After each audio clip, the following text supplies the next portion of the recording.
আসসালামু আলাইকুম। আকলিমাস ব্লগ থেকে আমি আকলিমা সবাইকে আমন্ত্রণ জানাচ্ছি সম্পূর্ণ ভিডিওটি দেখার। হাজির হয়ে গেলাম এই গরমের প্রশান্তি লাউয়ের তরকারি নিয়ে। যে গরম পড়েছে এই গরমে ভাজা পোড়া থেকে সবাই বিরত থাকবেন আর সবাই ঠান্ডা ঠান্ডা জাতীয় সবজির তরকারি খেতে চেষ্টা করবেন। এখানে আমি একটা লাউ নিয়েছি। আর এই গরমের মধ্যে লাউ আমাদের স্বাস্থ্যের জন্য খুব উপকারী একটা সবজি, শরীরকেও খুব ঠান্ডা রাখে আর বদহজমের চিন্তা থাকে না। আমি লাউটাকে খোসা ছাড়িয়ে নিব, এরপর ছোটো ছোটো করে টুকরো করে নিব। আমি এখানে এই লাউটা ছোটো মাছ দিয়ে রান্না করব।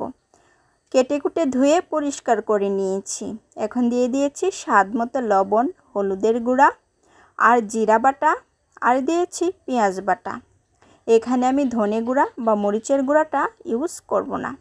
এখন প্যানে তেল গরম করে পেঁয়াজটা ভেজে নিয়েছি। এরপর মশলাটাকে আমি কষিয়ে নিব। মশলাটা কষানো হয়ে গেলে ছোটো মাছগুলোকে আমি কষিয়ে নিব। এখানে খুব বেশি কষাবো না, অল্প একটু কষাবো, যেহেতু ছোটো মাছ লাউয়ের মধ্যে ভেঙে যাবে। তাই আমি হালকা একটু কষিয়ে মাছগুলোকে উঠিয়ে নিব। আর যদি কষিয়ে না দিই তাহলে খেতে ভালো লাগবে না। তাই আমি হালকা একটু কষিয়ে নিয়েছি। কষানো হয়ে গেলে মাছগুলো উঠিয়ে নিয়েছি। আর এই মশলার মধ্যে আমি লাউগুলোকে দিয়ে দিব। দিয়ে লাউটাও আমি ভালোভাবে কষিয়ে নিব। এখানে আমি লাউয়ের মধ্যে অল্প পরিমাণে পানি দিয়েছি, খুব বেশি পানি দিব না, কারণ লাউয়ের মধ্যেই পানি থাকে। এই লাউ সবজির মধ্যে পর্যাপ্ত পরিমাণে পানি থাকে। যখন আমরা এটা কষাতে যাই সবজি থেকে পানি বের হয়ে আসে, যার কারণে এখানে খুব বেশি পানি দেওয়ার প্রয়োজন পড়ে না। আর এই লাউটাও একদম ফ্রেশ ছিল, সিদ্ধ হতে খুব বেশি সময় নেয়নি। এখানে লাউটা প্রায় সিদ্ধ হয়ে আসছে। আর আমি একটু নেড়ে চেড়ে দিচ্ছি।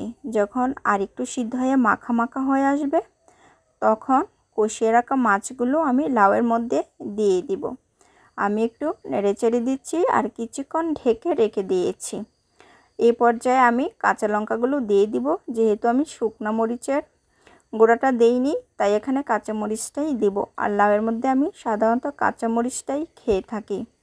এখন আমি মাছগুলো দিয়ে দিয়েছি।